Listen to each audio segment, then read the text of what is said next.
How to create a seller account on TEMU. Hello guys, this is Sarah from Create Login and Delete. Let's get started. So first, go ahead and open any browser and then type in Kuajing.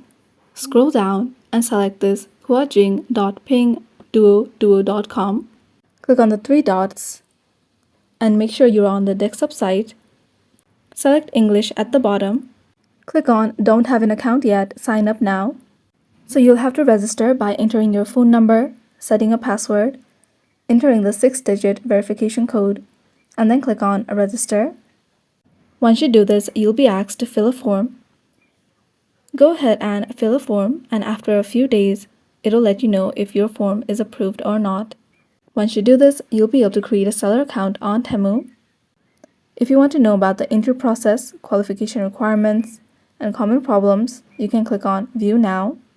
So the reason you have to sign up here is because TEMU is under this company. So you'll have to create an account here as well. So this is how to create a seller account on TEMU. Thanks for watching till the end, and don't forget to like, share, and subscribe.